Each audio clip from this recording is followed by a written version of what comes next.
sorry to interrupt, but on that point, taking off from that point which Pawan Verma also raised, Rajiv Desai asks, if the Trump administration is still finding it sweet, why go there now? Pawan Verma, what would you say to that?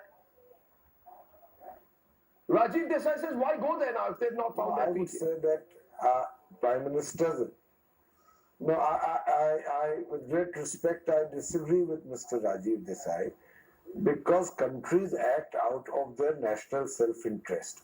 I believe it is in India's national self-interest to establish at the earliest and at the summit level contacts with President Donald Trump's administration. I want to also say to you, Arnab, that diplomacy's outcomes cannot be measured in absolutely precise physical terms. Two leaders meet. There are a wide variety of issues to discuss. They are meeting now for the first time when after the Donald Trump administration. There is China. How does Donald Trump see China and what impact it has on our region? There is the issue of Pakistan and its nexus with terrorism and American support to Pakistan, which allows that nexus to proliferate. There is Afghanistan, Pakistan providing shelter to the Taliban in Pakistan, providing sanctuaries. What does Trump think of Afghanistan? There is the Middle East, where Trump's new friend seems to be Saudi Arabia, marginalizing Qatar. It's a very important region for us. We have 8 million Indians there, $35 billion annually come in remittances. So there are a wide variety of issues, apart from key bilateral issues, such as H-1B visas, such as, in fact, I believe that if we can get strategically important defense equipment from the United States, it's in our national self-interest. But let's accept the fact that America would like to sell to you because Donald Trump is really actually the president of America come its most well-known CEO. And which country would not like to sell? It's India's failure that it has become the world's largest supplier of arms because our own indigenous defense production capabilities are so poor. So essentially what I'm trying to say, this visit is timely. This visit is important. Even if there are no concrete outcomes out of it, the very fact that these two leaders meet and are able to discuss a wide range of issues which are critical to both countries is important enough. We should see diplomacy in that way. So Rajiv Desai, what essentially Pawan Verma is telling you is, don't look at short-term outcomes. Don't be permanently cynical.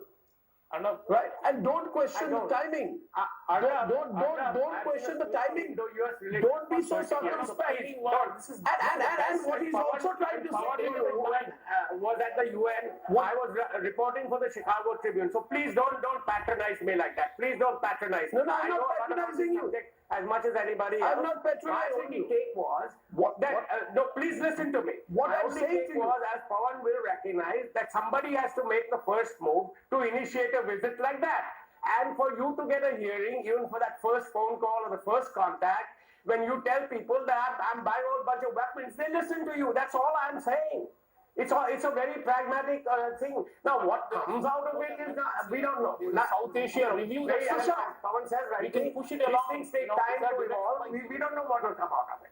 No, but one-on-one with American head of state. No, you can't. It's a must in the 21st century. We We have to deal with all the major powers. We cannot be living in Nobody is saying no to that. I think it's important for us to communicate at the highest level. Don't you understand what I'm saying? I'm not saying that it's not important to make the president of the United States. I'm saying you got a hearing because you're buying weapons. Simple. no, absolutely But that's not. not language of supplicants. What do you mean you got a hearing? That's it. That's Modi it. believes in sovereign equality and seeing eye to eye. Shoulder to shoulder. Shriram, This is the language of why don't we have national self-confidence? No, We are not going to sell out to the Americans. No, Shriram, Why don't we I have agree with confidence in you our there. leadership? I agree with you there. And Sushant, Lectures on national. Rajiv Desai, I This is the respect your language of experience. dignitaries that we are going as Rajiv Desai, They have a lot to gain from us. I respect your experience. We are not I respect your experience, but But I'm sure I must have been in kindergarten when you were reporting for the Chicago Tribune, but that's not the principal issue here. The principal issue here in the course of this debate is that you are trying to portray India and Narendra Modi's prime ministership as a government of supplicants that we got an opportunity to meet Donald Trump because we're buying stuff for him. What you should be acknowledging today, which you are not acknowledging, and Sushant Sarin wanted to come in, you must acknowledge today. You allow me, sir, allow me to complete my How point. does a bilateral visit Sir, happen? How does a bilateral visit happen? with great respect, humility, perseverance, and gratitude, I would request 30 seconds from you, sir. The point is, I just want you to acknowledge there has been a certain confidence and decisiveness in Modi's policies.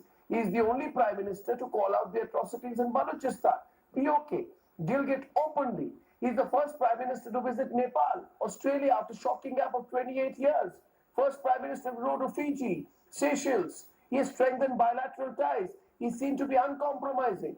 Not only was his visit to the UAE in August 2015 the last such visit in 34 years, but he also showcased the unprecedented gesture to permit UAE soldiers to lead the Republic Day parade. He's visiting Israel after this. The point I'm making to you is, the point I'm making to you, sir, with a great deal of respect is, and Arnab may come in on this after Sushant, is the fact is that he takes a confident position internationally. Accept it. Don't go around saying, oh, he's giving business, that's why he's meeting Donald Trump. I think that's denigrating our own country. Sushant Sarin, would you like to respond to Rajiv Desai's point, please? No, I'm not denigrating any country. I'm not. No, on a limited point. The insinuation. Question as to what would be the reason for him to go there now? No, there's no insinuation. I'm sorry. I made no insinuation. Don't put words in my mouth. The insinuation that we entered into a defense deal because Mr. Modi wanted an audience with Mr. Trump, I think that's a little off the mark. We need the defense equipment. That is why we are going in for it. For That's example, not what and I please said. remember That's not that what some I of the said. drones that That's not what I said. we are considering to. Sir, can I finish my point? Can I finish my point? You've Now, done you have enough of that. You have been talking all along. Don't Let put words in my somebody mouth. else talk. Please don't put words in my mouth. Yeah, okay, fine. You've also done enough of it. Now, will you please keep quiet and let somebody else talk? So the point which I'm trying to make is that some of the drones, for example, that we are thinking of buying from the Americans are stuff that the Americans haven't even given to some of their closest allies. So if they are ready to sell those drones to us, I think that is something which speaks a lot about the kind of strategic relationship that the Indians and the US is trying to build up. The problem in the case of Mr. Donald Trump, apart from the fact that there is a certain amount of disarray in his administration, and you don't stop dealing with the most powerful country in the world simply because there's some disarray in their administration. And in fact, it is the right thing to do to try and connect with the person who's running the most powerful country in the world as soon as you can. So to that extent, the visit is very well taken. The other part of the equation is going to be that while there is a certain developing strategic context to the Indo-US relations, there are some of the issues which people like Mr. Pavan Verma and Mr. Parthasarathy and others have pointed out, that we need to know what the US policies are going to be. And in a sense, US policies are a little contradictory because if the Americans are going to get further committed in Afghanistan with the troop surge and stuff like that, I don't see how they will be able to put the Pakistanis in their place because all their lines of communication run through Pakistan. So what are the kind of, how are the Americans going to manage their presence in this region is something which is going to be extremely critical for us, and we need to know this.